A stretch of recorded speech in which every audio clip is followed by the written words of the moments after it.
mbokk yi xarit yi ñoo ngi leen di nuyu di am yaakaar ne yéen ñëpp vous avez passé un excellent week-end en tout cas on vous souhaite une très bonne semaine de travail ñoo ngi nuyu ñëpp mbokk yi waaye tamit di ñaanal ñëpp jàmm ak salaam noonu la ñuy faral di dooree sunu ay émission parce que dañ koy faral di wax ñu ne jàmm ci la lépp xaj kon nag duñu def rek lu dul aussi ñaanal nit ñi wér ak wérle parce que nag yaakaar naa ne boo wéree te wérle woo aussi defe naa ne toujours stress baa nga fa kon nag ñi nekk ci hôpitaux yi mbokk yi ñoo ngi leen di ñaanal vraiment ñu wér bu baax a baax dellu seen i kër ñu nekk ci seen i kër tamit di seetaan émission tam-tam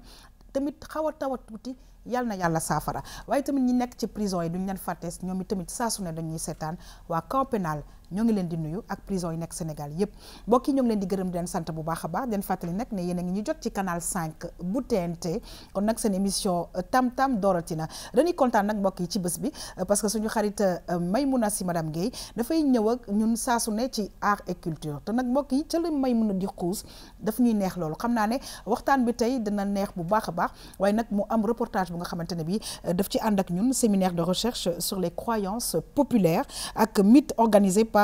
l'IFAN waaye loolu lépp mbokk yi benn professeur daara ju mag ji incha allah danañu ko tekkil bu baax a baax ñu am ci waxtaan bu yaatu bu ñu jógee ci loolu mbokk yi dañuy ànd ak suñu xarit Malcolm ndax kat Malcolm saa su ne ay référence la ñuy indil tey nag référence bi dafa nekk club modèle club modèle mbokk yi moom mooy lañ dinañu xool ba ca kaname suñu référence tey mbokk yi di monsieur Ibrahima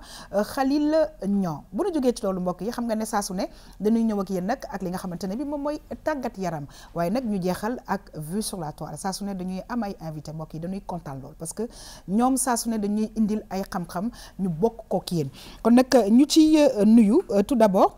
docteur Anta Sarr association sénégalaise des hémophiles en tout cas loolu bu ca kanamee danañu vraiment ñëw ci plateau bi ñu waxtaanee feebar boobule nga xamante ne bi am na ay sénégalais yu mu dal dinañ ko waxtaanee bu baax a baax ñi nga xam ne ñoo nekk ci plateau bi nag mbokk yi di monsieur Ibrahima Khalil Niang di président club modèle waaye nag beneen invité bi damay daal di def nànk rek pour mun a wax bu baax li nga xamante ne bi mbokk yi moom mooy turam mu ne mi ngi tudd monsieur Abdou Ndoukour Kàcc Ndaw di anthropologue mbokk yi ma dem régie dellu si waat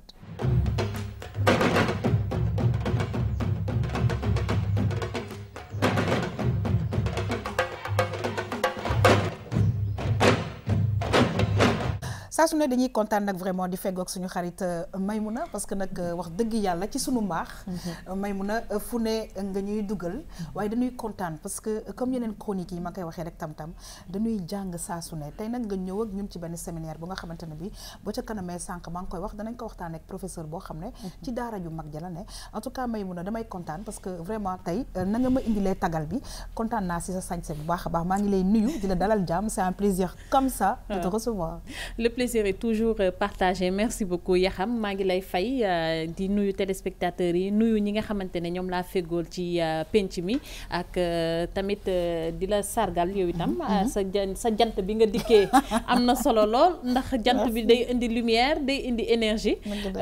pour début de semaine moom yaakaar naa ne moom baax na si lool bu baax a baax kon ñu ci gërëm Mariama Magasuba bu baax a baax di ko sant di ko gërëm di ko ci nuyuwaale sax moom Mariama junj nga ko nag xam naa si kanam boo xuusee rek ñu ñëw ci sunu mbaax wante ma dollu si aada ak cosaan ba tey yàqu ci dara ndax Del Malick nee na ma aada ak cosaan la nit ñi gën a miin kon naa ne aada ak cosaan ba pare toftas bi suñu mbaax j'adore le suñu mbaax en tout cas ñoo ngi lay gërëm di la sant bu baax a baax mbokk yi nag ñuy nuyu suñu xarit Valentin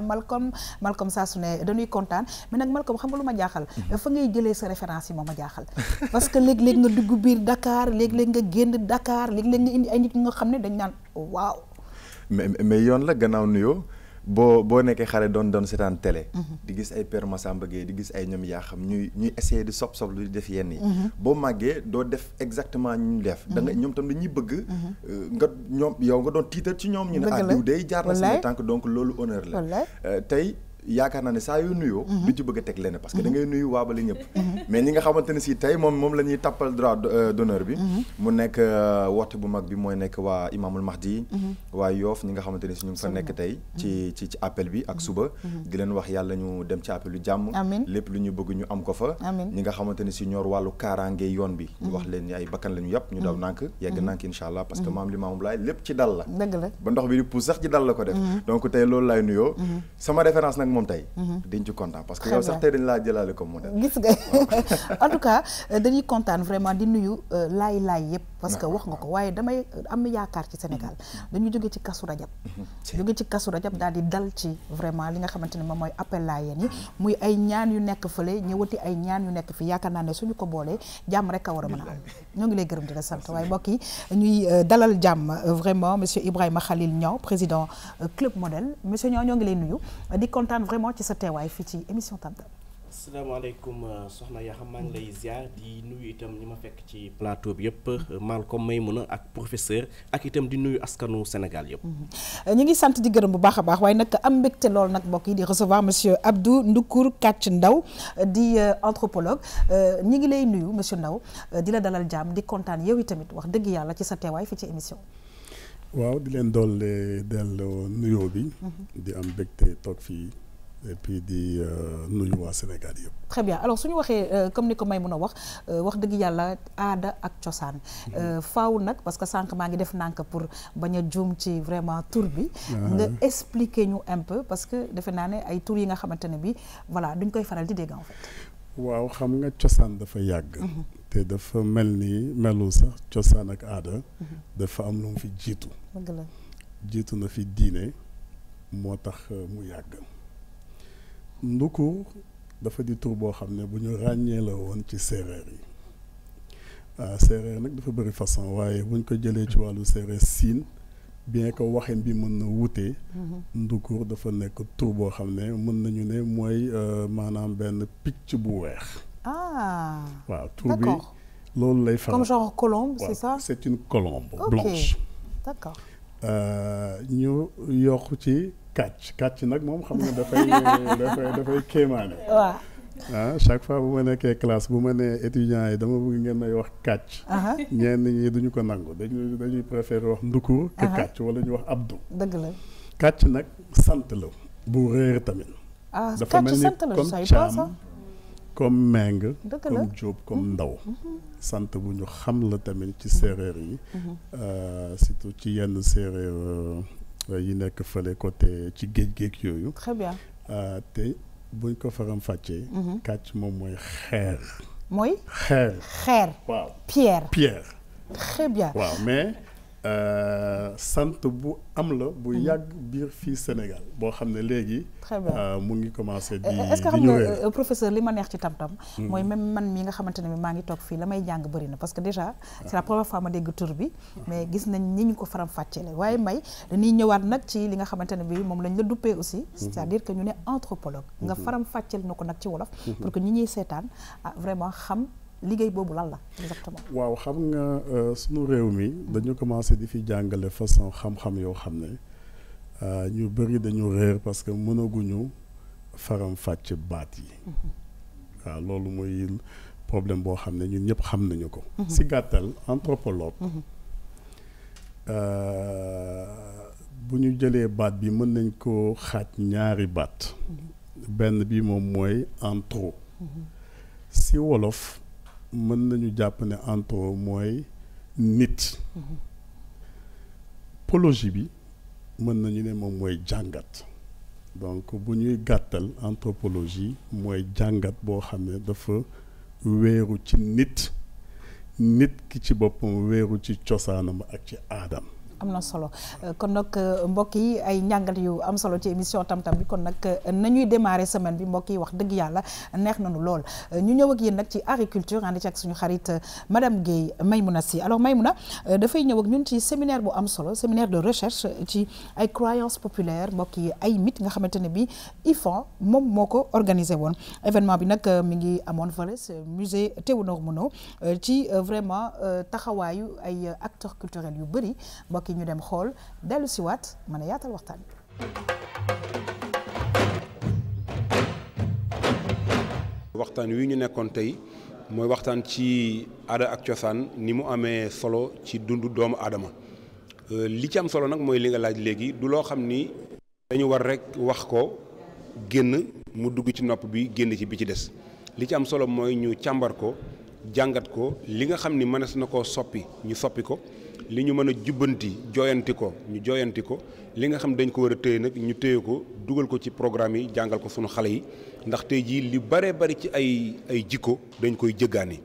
ci nag dañu naan ku wàlliyaan seen dëkk dafa tëggul wala seen kër dafa tëggul fii nag ay nit ñu baax ñoo fi nekk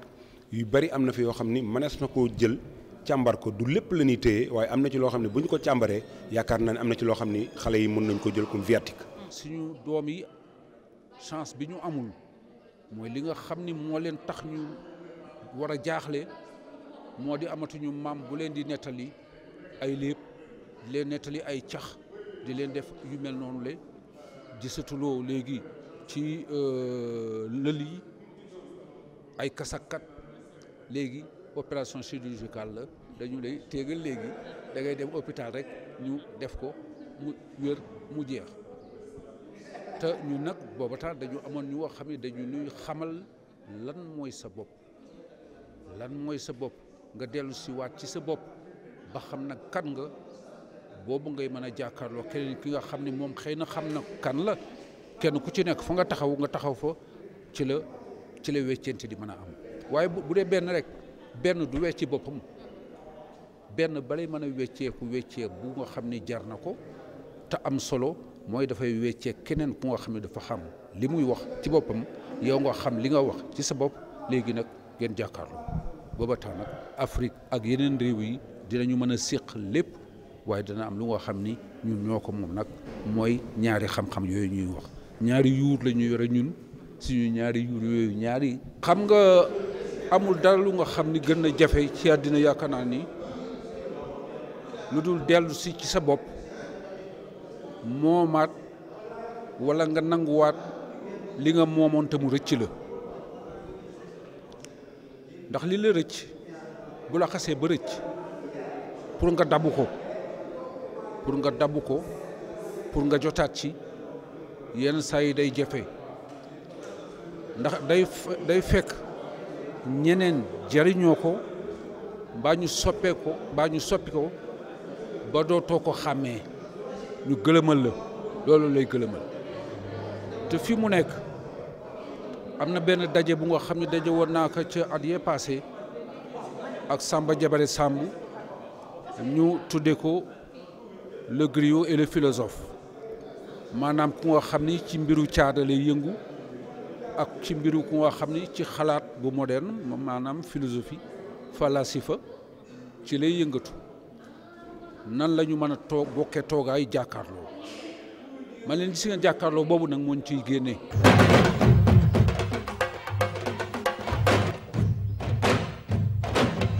waaw Mbaye professeur Mame Moussa Diagne dafa wax lu am solo nee na nag aada cosaan en tout cas bu la rëccee dafa nekk na lu doy waar waaye ñu indiwaat nag li nga xamante ne mooy importance su xam sa aada ak sa cosaan waaye tamit la ma neex ci waxtaanu ñu ci bëri ñu intervenir mooy que weccee bi dafa am solo. wecce bi dafa am solo séddoo xalaat bi dafa am solo li nga xam dund ko nga fexe ba keneen ki nga xamante ne moom xamu ko dund ko mu jot si ba ngeen mën a échanger lu am maanaa la bu baax a baax. tàmbalee nag ak tur yi déjà sànq yaa ngi ko commencé di laaj Ndukur turam fu mu cosaanoo je pense que ne loolu déjà rek départ la boo xamante ne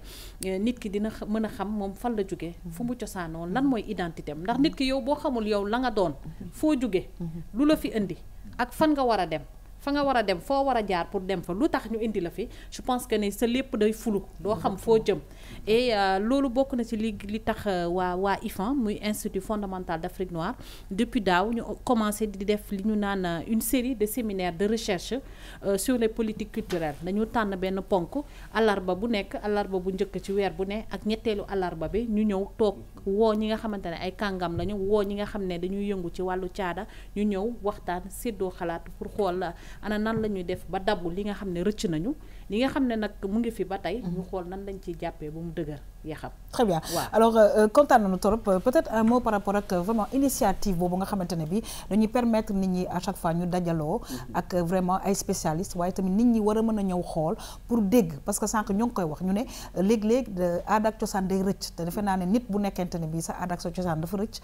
déjà xamoo yaay kan fa ngay jëm tamit dana war a mën a flou daal. waaw xam nga dañuy remercier waa IFAN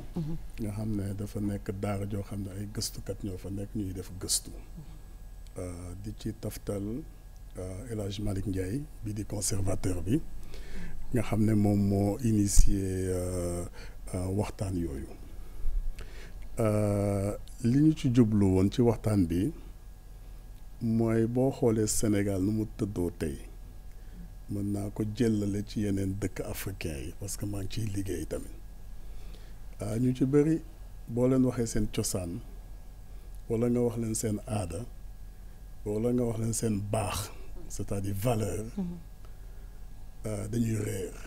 xam naa dinañu xuusaat ci débat boobu léegi xam nga tey yaa xam su ma waxee xale yi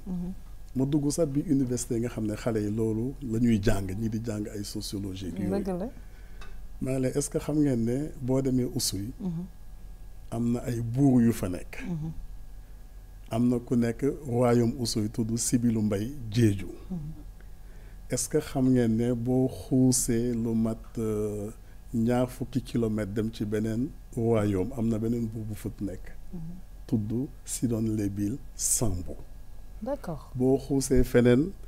boo kañu tak yëpp jàll Kalabon foofu yëpp ay buur ñu ngi fa te sax buur bu fa gënoon màgget sax gaañu temps yële passé mu ngi nekkoon buur depuis 1957 février bi passé le alors que mu wóor la ne am na ay doomu joolaa yu nga xamante ne bii xamuñu ko xamuñu ko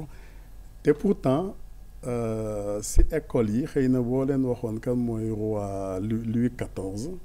xëy na ñu xam ko exactement waaw dama jàpp ne IFAN loolu la junju ngir may ñu en tout cas man si domaine bi nga xam ne moom laa doon wax ñu expliquer Sénégalais yi ak gëstukat yi fa nekk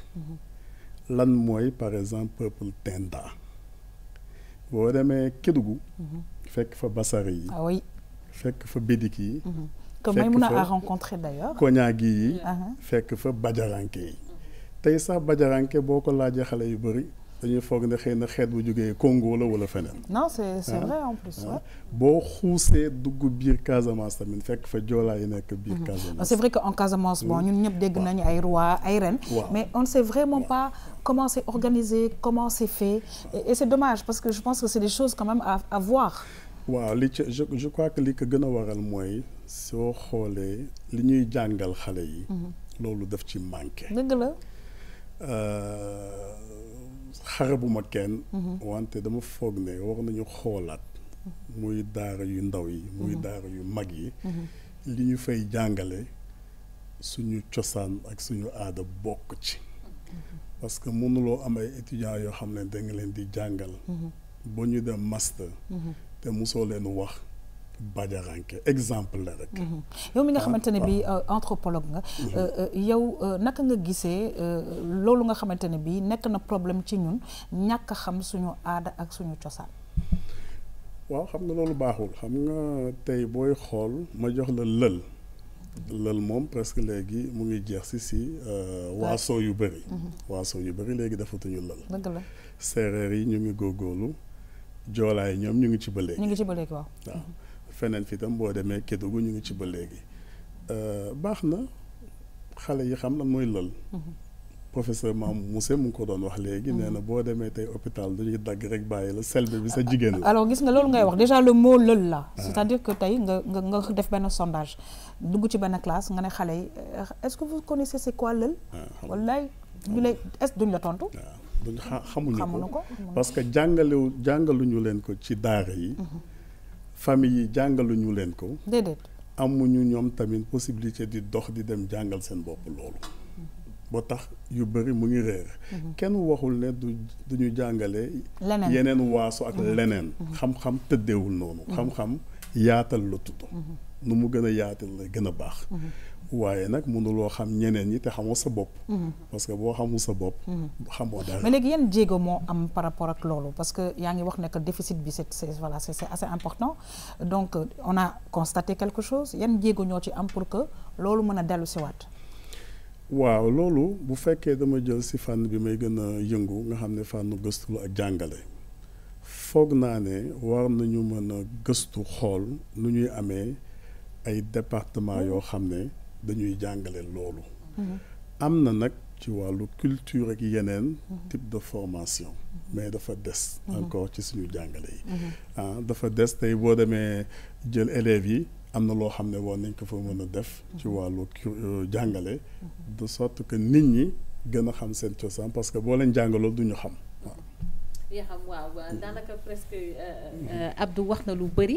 li ma ci bëggoon a dolli rek Ndukur nag moo ma dàqal nag ci tur bi. waaw Abdou Ndukur kon bàyyi ma boole ci Ndukur bi Ndukur kon wax na lu bëri ci li nga xamante ne mooy sujet bi ñu doon waxtaanee di croyance populaire ak mythe muy lu am solo loo xamante ne baax na ndaw yi nga xamante ne ñoom ñoo comme ni nga koy waxee xale yi ñu xam li nga xamante ne seeni maam démb ca lañ newoon ak ci li nga xamante ne ci lañ doon dund ba agsi fi ñu agsi tey léegi yaa xam li ma bëggoon a dolli maa ngi koy junj sànq mooy ne Abdou Ndukur liggéey na tamit lu bëri ci wàllu initiation. d'accord sànq yaa ngi wax lël chercheur la gëstukat la mais liggéey bu am solo def na ko surtout ci wàllu Casamance. bëggoon naa tamit côté boobu noonu mu am dara lu mu ci indi. waaw damay fàttali ne liggéey bi may def dama ko bokk ak benn photographe bu mag bu ñu tudd Matar Ndour. waaw Matar Ndour qu'on a reçu ici d'ailleurs. voilà léegi ñun suñu gëstu bi dañu bëgg a xool anthropologie li ma waxee léegi jàngatu nit naka lañ koy boole ak photographie. d'accord.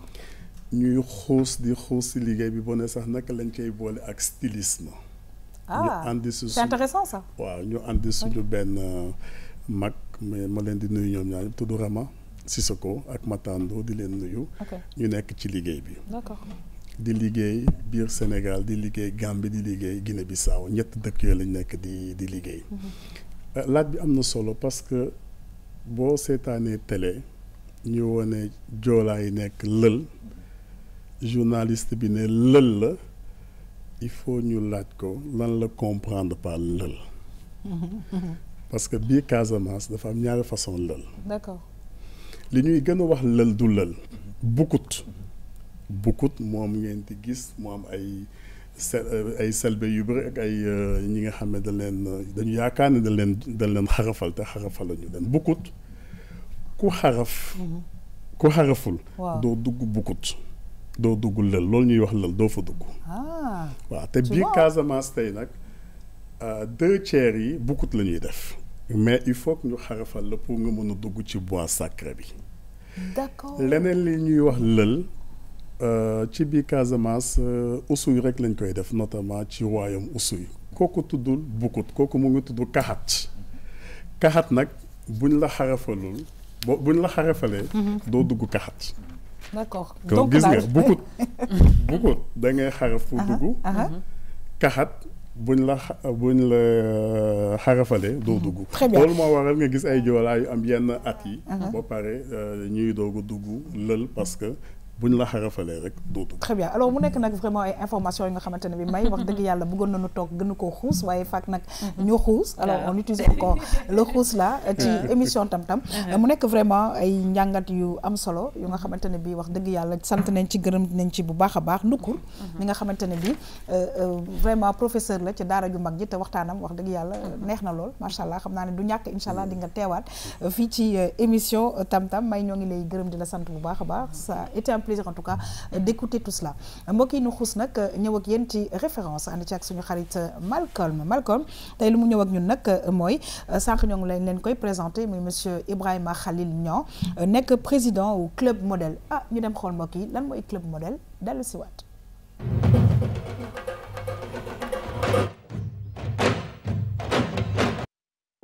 kon nag suñu xarit Malcolm léegi nag vraiment club modèle moom man maa ngi lay bàyyi nga expliquer ñu exactement lan la tey suñu référence. dinaa ci expliquer tuuti. waaye dama ci sori. ndax ki ko war a faram-fàcce mu ngi fi toog. mais club modèle li tax sax ñu gën ko indi ci tam-tam parce que bëgg nañ chaque jour di indil ñi nga xam ne dañuy seetaan tam-tam loo xam ne dinañ ci jàng lu bëri. club modèle xool ne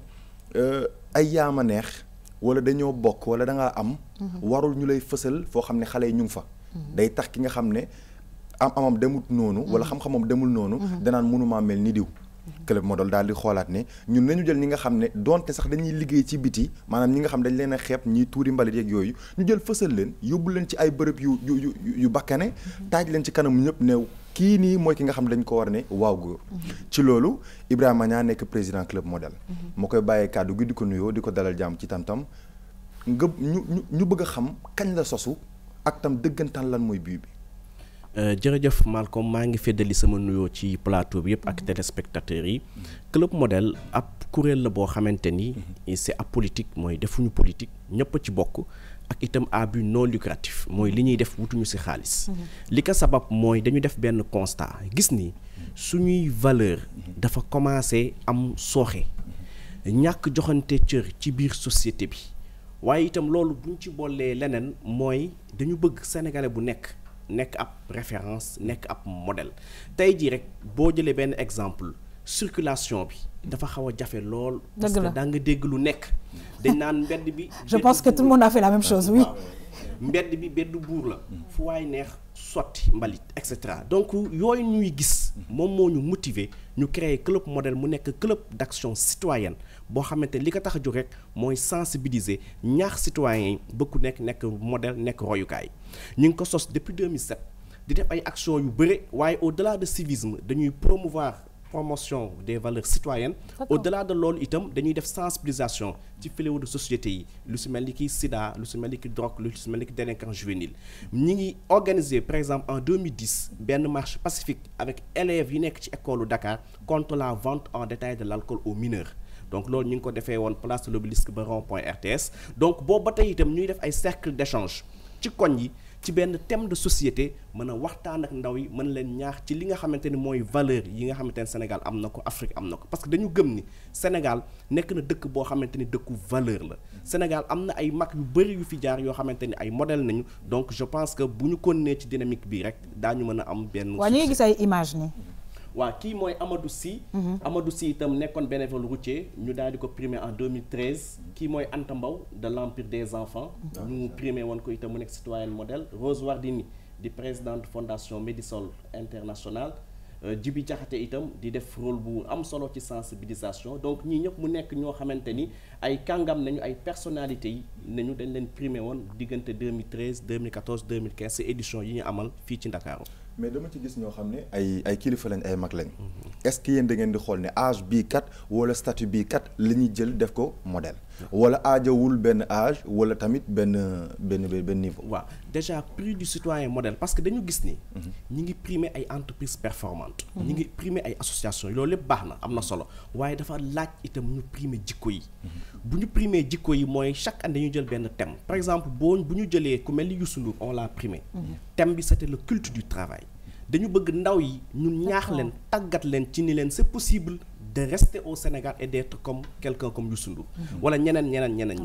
ñu bëgg itam jël ku mel ni Anta Mbow nga xamante ni viwam lépp da ko pratiquer ci empire des enfants di defal liggéey bu mucc ayib xale yi ñu bëgg ndaw yi mel ni ñoom bu ñu magee waaye du rek ñi siw parce que ku mel ni Amadou Sy nekk bénévole routier dañ ko jël primé ko ku mel ni tey ji ñiy liggéey ci wàllu ordures yi dañ leen rendre un vibrant hommage à travers Madani Sy bi ñu ko primé en 2016 parce que dañu gëm ni ñooñu noonu dañ leen war a jox seen cër ba pare ñi ngi def liggéey bu am solo ngir dëkk bi set très bien donc alors dafa mel ni da ngeen xaw a déggoo tuuti ak RTS2 parce que dafa mel ne la ngeen di wax ak li référence di wax dafa mel ne dafa daje waaye juste Ndoukour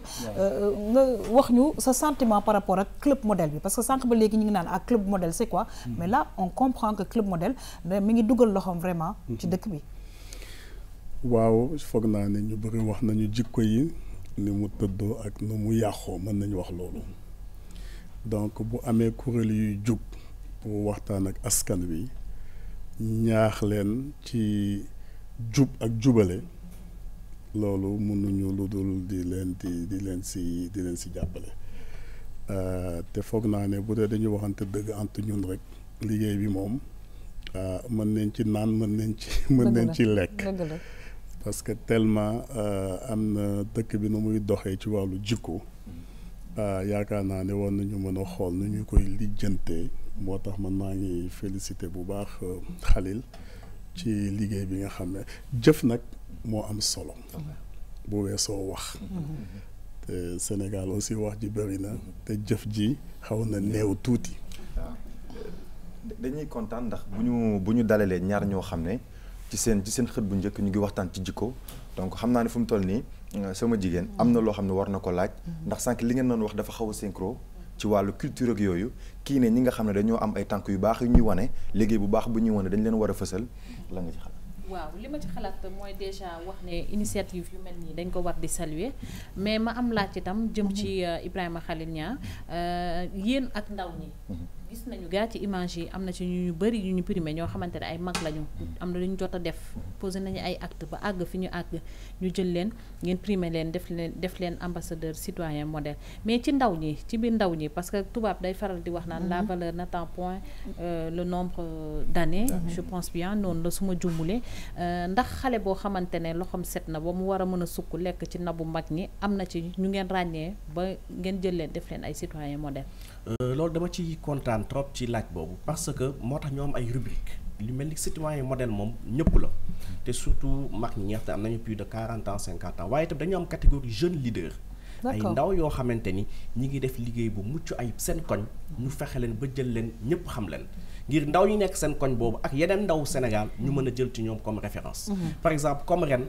lu association bi mel ni ASAWA association des sans-abri ouest africains ñu nekk ay ndaw di def liggéey bu am solo te ñu bëri peut-être xamuñu leen da leen di nar a primé ci catégorie jeune leader boobu. très bien alors man nag dafa am benn question boo xamante ne bëggoon naa xam naka ngeen organiser woo pour que ngeen atteindre vraiment une bonne partie de la population parce que peut-être que yéen a ngi ci internet mais sànq ci biir waxtaan maa ngi la koy wax référence yi xëy na du rek ñi jàng ak ñi nekk ci yenn gox yi léegi naka ngeen di def pour que au niveau de Dakar au niveau du Sénégal et de l'Afrique ñu mun ne la xam bu baax a baax pour mun a xam li ngeen di def sax mën na cee bokk. dëgg la ndaxte mooy comme li ñu doon wax internet rek am na ñoo xamante ni amuñu internet mën ci am accès waaye moo tax ñuy waajal benn tournée nationale boo xamante ni am na ay ñu représenté au niveau des départements waaye dañuy gën a féddali loolu dem ci département yi ci région yi au plus fin fond du Sénégal waxtaan ak nit ñi sur Club Modèle waxtaan leen ci initiative bi nga xamante ni itam ñu ngi koy jël ndaxte loolu dafa am solo dañu bëgg vraiment am un maillage du territoire national mais aussi ñu bañ ko yemale Sénégal waaye étendre ko sur toute l'Afrique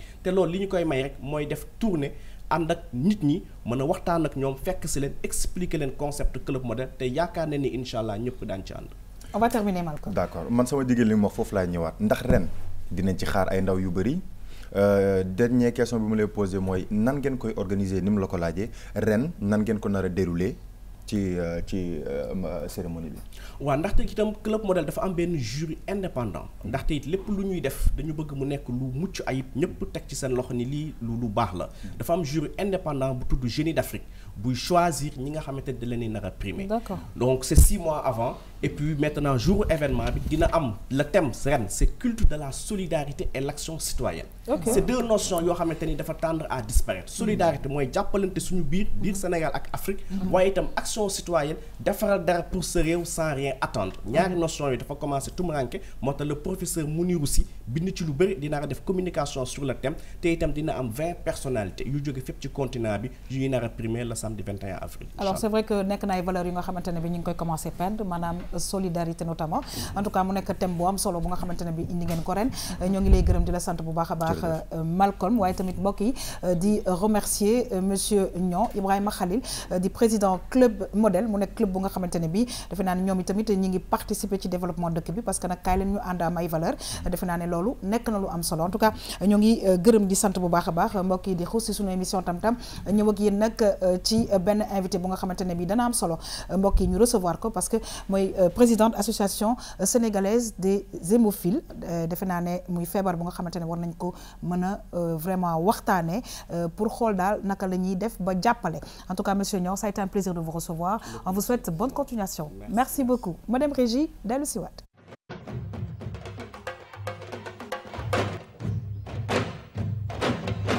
waaw ñuy am mbégte nag mbokk yi di dalal docteur Anta Sarr mi nga xamante ne bi nekkoon na présidente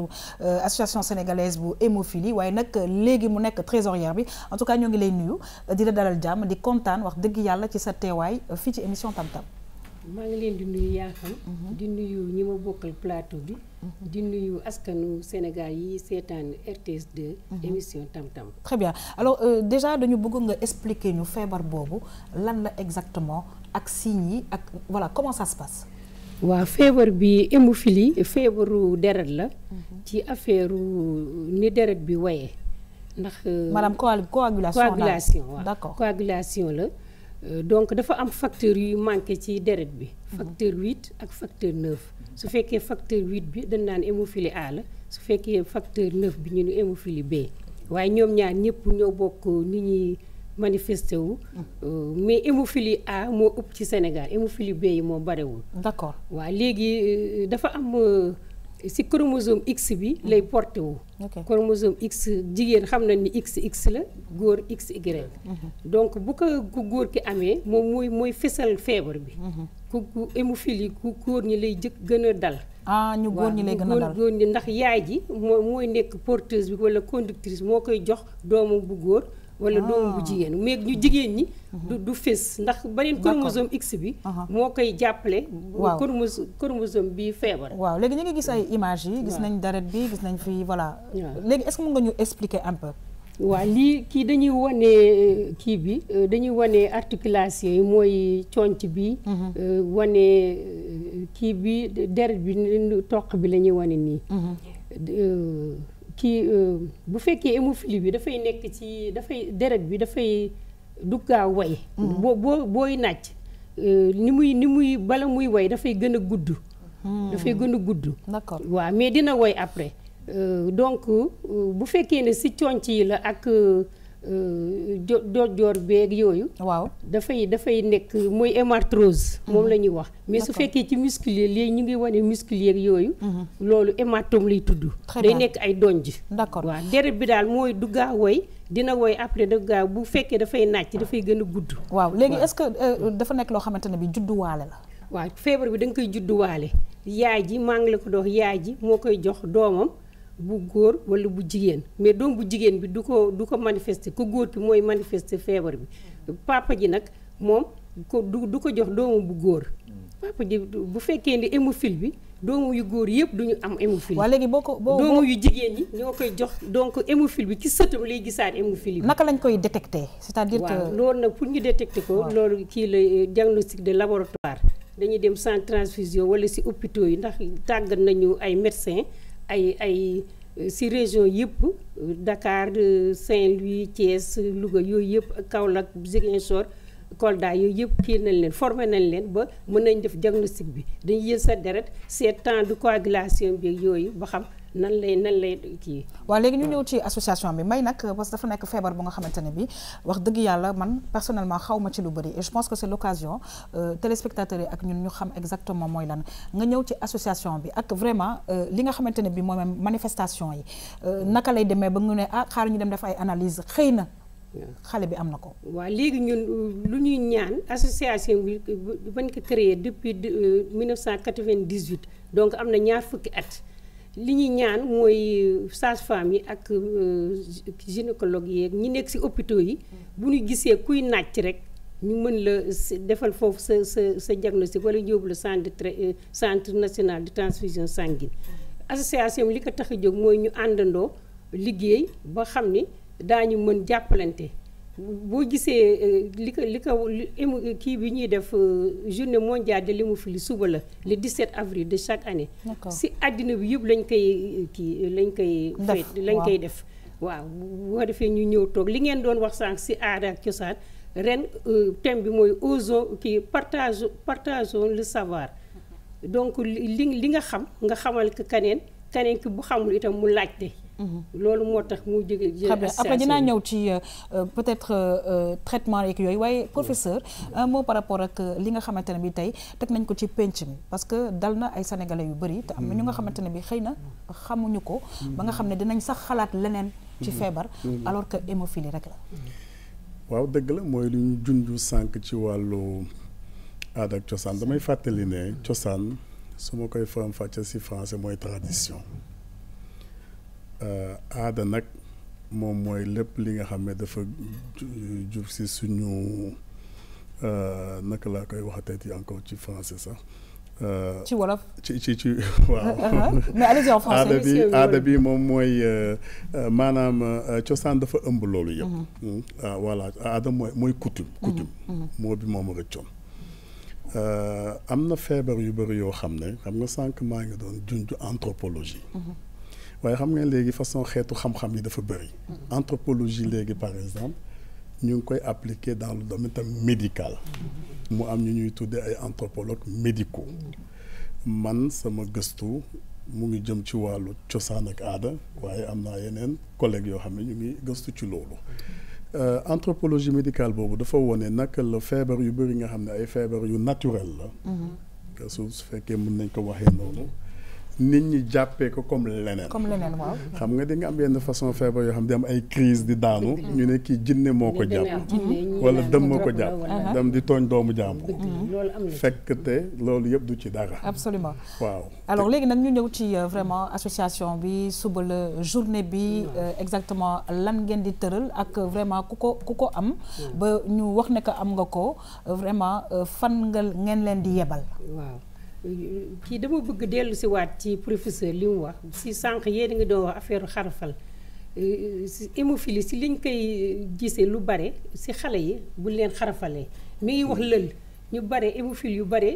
ñàkk nañ seen bakkan ci lël yi ndax daawuñu xam ndax lu leen dal dañ wax ne deret ju bon la ba léegi ñu képp ku bala ñu xarafal kenn dañ lay defal test yi def diagnostic bi yóbbu la si centre national de transfusion wala ci hôpitaux yi ñu xarafal la foofu mën la defal facteurs yi ndax bu traitement bi dinaa si ñëw mooy facteur boobu manqué facteur 8 wala 9 bi moom la ñu indi loolu rek mooy traitement bi moom la ñu indi jox la indi piqûre la ko mu tax ba sa deret boo amee nàcc mu xaw a mën a way ndax daañ ko gis nàcc bi daañ ko gis ci bori daañu ko gis si léeg-léeg itam nàcc bi dina nekk ci biir te doo ko gis waaw hémorragie interne dina nekk externe extériorisé loo xam ne daañu ko gis xale bi bu fekkee ni bëñam mi ngi sax dafay nàcc ñu gis ko dafay nàcc lu yàgg wala ñu wekki bëñam wala mu daanu conc yi wala jojoor bi wala kii daal di indi kii waaw lii dañuy wane ku góor ki ak ku jigéen ki nan la ñuy joxeente hémophilie bi mooy li ma wax sànq. ku jigéen ki moo koy jox doomu bu góor ak doomu bu jigéen ku góor ki nag moom doomu bu góor jigéen la koy jox doomu bu góor du am feebar bi. du ko am doomu bu jigéen moo koy joxaat. ay sëtëm. très bien léegi ñu waaj a terminer. donc kii bi journée bi ma ñëw ci journée bi. waaw yaa xam journée bi suba la si jàmm sans transfusion lañ koy defee dañ fay dajee ak médecins yi ak waa ministère de la santé ak ñëpp ñi ñuy jàppale. waxtaanaat ci feebar bi parents yi dañuy ñëw ak hémophilie région yëpp ay ñëw. ndax dañu am ay antennes régionales yoo xam ni léegi am na Thiès Saint-Louis ak Diourbel ak kii Kaolack foofu yëpp am na léegi centre am nañu antenne régionale. bu ko defee ñoo ñëpp dañuy ñëw ñu waxtaanaat ci feebar bi parents ñu jox leen parole ñuy wax ak xale yi. très bien ku nekk wax ni nga ko dundee. ak ni nga ko gisee ñu échanger. savoir. d'accord alors léegi xam nga jox ko kaneen. léegi on va terminer. léegi dama bëggoon xam rek ci cas extrême yi. qu'est-ce qui peut arriver ak yan conseil yéen association bi ngeen di jox ñi nga xamante ne bi am nañu ay doom. yu nga xam ne maladie bi da leen jàpp. waaw loolu ñi xam dafa bari nag yaa xam ñoo xam ni am nañ ko te xamuñu ko mooy sous diagnostic bi am na ñoo xam ne kenn xamagul ni ndax population bi normalement war nañu am junni ak juróomi téeméer hémophile te léegi ñi ñuy gis ci centre transfusion hémophile yi ñu xam ñetti téeméer la nga xam ne ñu bare am nañu ko te xam moo tax képp koo xam ne yaa ngi nàcc walla sa doom kii ndax dafay dem ba doo mën ndox day jàpp bu dee articulation bu fekkee ni ci oom bi la walla ci conc bi wala ci dojoor bi mooy cheville bi dina dem ba xale bi du mënati dox yenn saa yi loxo bi du ko mën a yëkkati et puis dafay am métit métit bi dafa loolu dafa tar métit boo xam ni su guddee sa xale bi du nelaw. Très bien. waaw donc yooyu yëpp bu ñu ñëwee nag si journée bi dañ ciy échanger waxtaan si fan lay amee centre national de transfusion sanguine bi tax ak kii poste Fann bi te sorewul ak hôpital Fann. en tout cas mbokk yi ñuy fàttali nag ne que vraiment journée bi incha allah journée bi nga xamante ne bi àddina bi yëpp danañu ko def muy journée hémophilie incha allah dana am suba waaye nag fii ci Sénégal ñoo ngi koy def ni mu ko waxee ci centre de transfusion sanguine ci wetu hôpital Fann en tout cas mu nekk journée bu nga xamante ne bi jar naa dem pour vraiment xam waxtaan yu am solo ya fay am pour mën a jàppale ñi nga xamante ne bi danoo am feebar boobu en tout cas ñoo ngi lay gërëm di la sant bu baax a baax itam yokk suñu autorité yi ñu jàppale association bi jàppale xale yi ndax dafa am handicap ñu boole leen ci kii bi CMU bi ñu am ak égalité de chance ak yooyu yëpp ñu jël leen en charge association yi aussi ak kii fondation yi fi nekk ñu jàppale ndax ministère de la santé mi ngi ci jàpp am na yeneen association aussi yu ñuy jàppale. Très bien. waaye daal ndimbal bi dafa xaw a des. alors man dama ci yokk ñu woo aussi les bonnes volontés. bonne volonté et ça c'est important. si lañ bokk. voilà ñu ngi lay gërëm bu baax a baax a baax merci beaucoup. di gërëm aussi suñu xarit Malcolm da ngay remercier kenn Malcolm tey. yéen ñëpp laay remercier di leen jox incha allah dig daje mercredi ci cinéma wax dëgg yàlla tey moom dama gën a jàng ci aada ak cosaan bi jàng naa tamit ci wàllum deret bi xëy na ñun tamit bu ñu demee dinañ war a gën a mën a wax ni ñi tam ñuy def ay dépistage ak ñu seetu c'est important merci beaucoup ñu ngi lay gërëm di la sant mbokk yi ñu dem régi dellu si waat nag recevoir suñu xarit Moustapha Sadio ak invité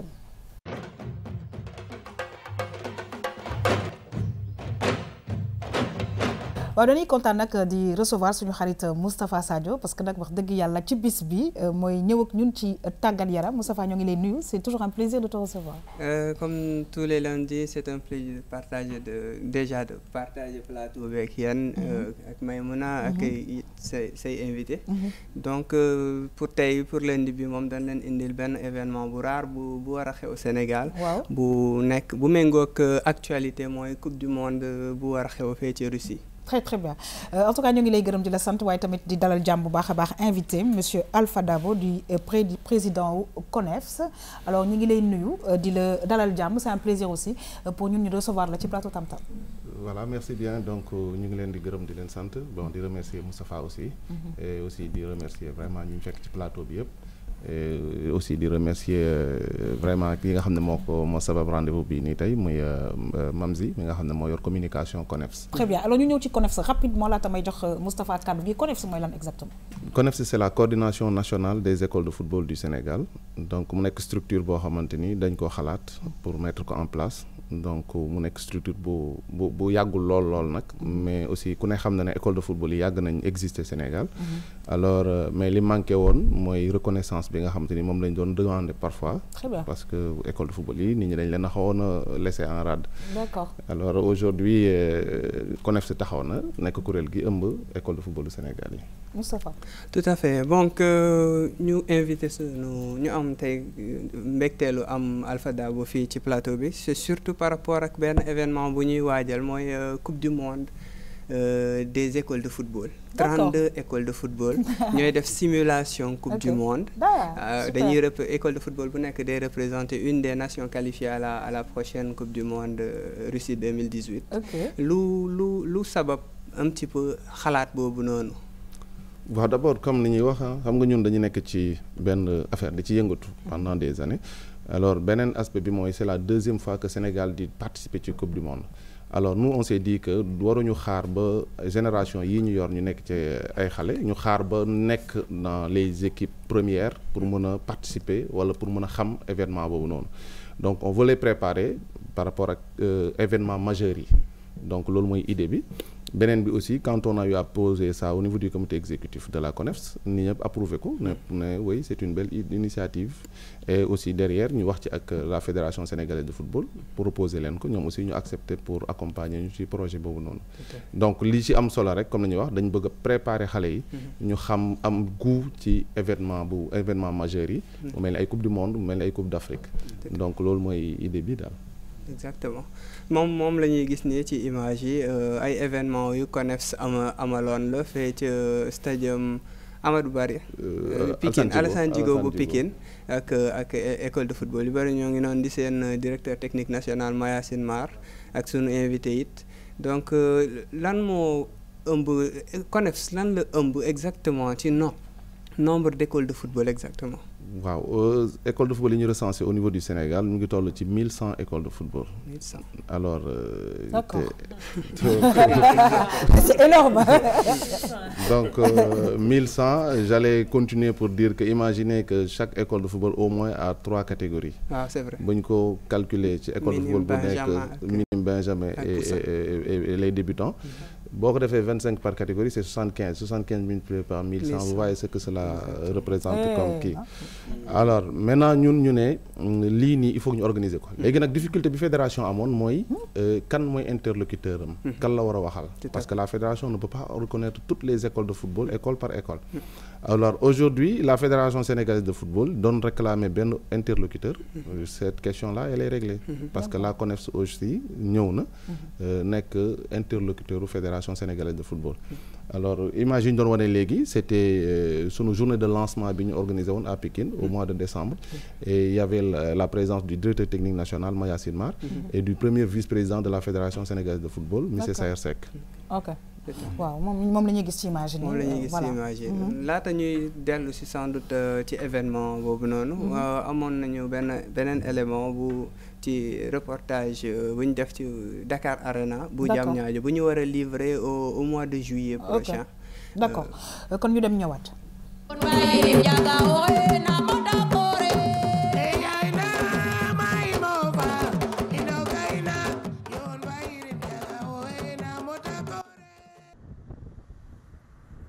mu mel ni tàgg bi mujjee naa taxaw ñi yaakaar ni seen dëkkuwaay la di ko biiw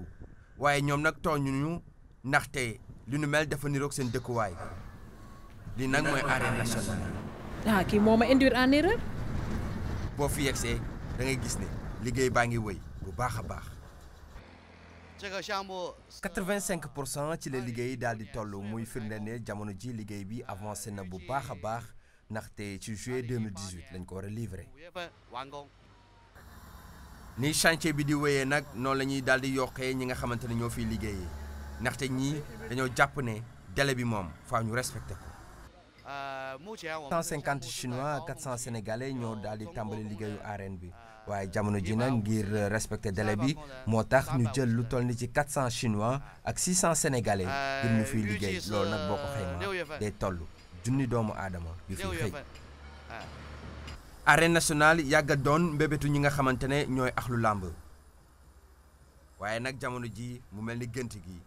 daal dinay doon dëgg. lii daf di mbébét boo xam ni réew mi yëpp dañ ko doon ñaan fukki at ak juróom ci gannaaw doon nañu wax arène nationale lu nekk def nañ ko mais yàlla def ci Macky Sall ñëwee ci la ñu am possibilité en tout cas taxawal arène bi tey jii li ci des bëreetul léegi liggéey bi pare. ñu wax njëriñu arène nationale xam li lutte di représenté ci Sénégal xam ni lutte am na importance parce que léegi dootul bëre pour fo mais bëre la liggéey la dina indi koom-koom ci réew mi. boo ko séenee ci kaw nag da ngay gis ne image yi taaru na lool.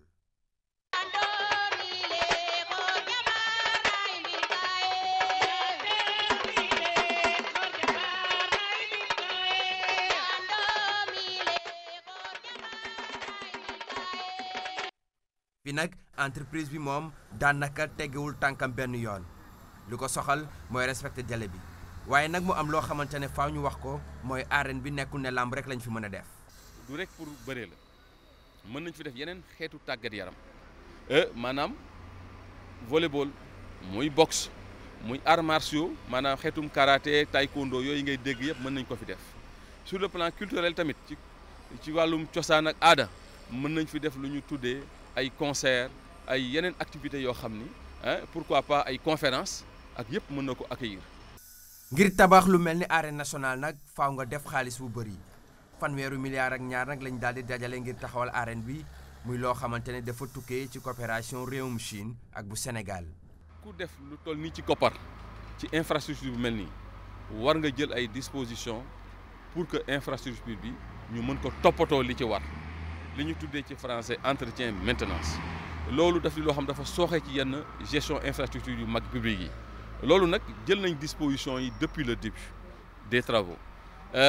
ni ko ministre des sports waxee ce Matar Ba ñi nga xam ne ñoom la ñu prévoir pour dénk leen arène bi muy techniciens yi war nañ leen defal formation ak suñu partenaires chinois yi. arène nationale bi nag doon jumtukaay bu mucc ayib bu méngoog jamono tamit ndaxte lu toll ni ci 22000 places ñoo fi daal di nekk am tamit tableau magnétique ay salle de conférence wala sax ay salle hébergement ak yeneen fi nag ñëpp a ngi baral seen loxo ngir liggéey gi mën a antu jamono jooju ñuy gis ne arène nationale wane na taal ba noppi.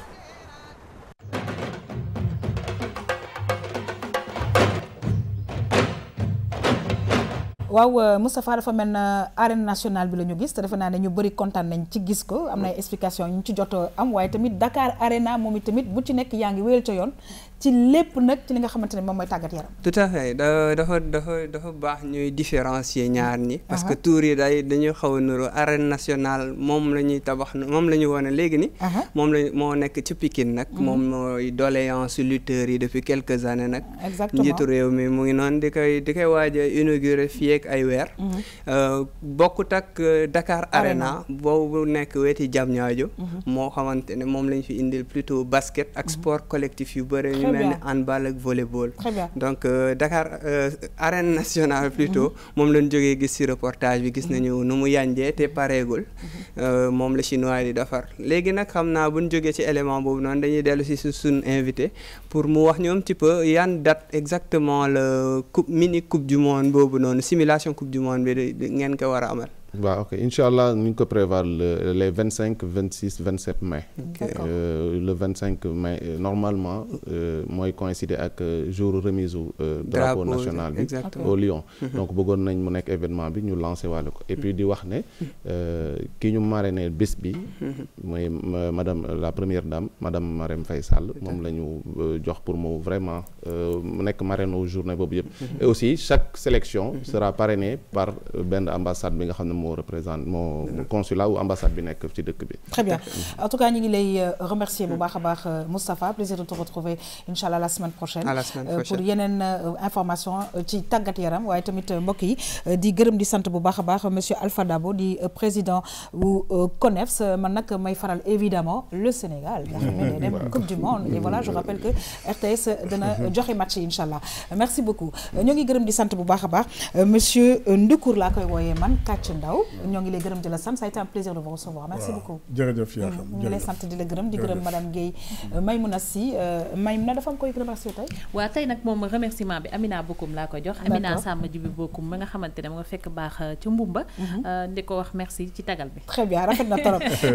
sànq Moustapha remercier naa la. mbokk yi yéen tamit ma leen di remercier toutes les équipes techniques yi ñu àndaloon waaye tamit di remercier Mariama Magasuba defe naa ne su ma ko waxatul sax léegi nit ñi xam nañ ne yére yi Mariama Magasuba moo ciy jaar 77 634 44 11 ma nga nekk fële ca Padoua Builders villa numéro H56 waaye di remercier Sali Anne Labrosse saa su ne aussi mooy jaar ci coiffure bi numéro téléphone am 77 537 67 68 di leen jox rendez-vous inchallah suba pour beneen émission Tam Tam bonne suite des programmes sur la RTS 2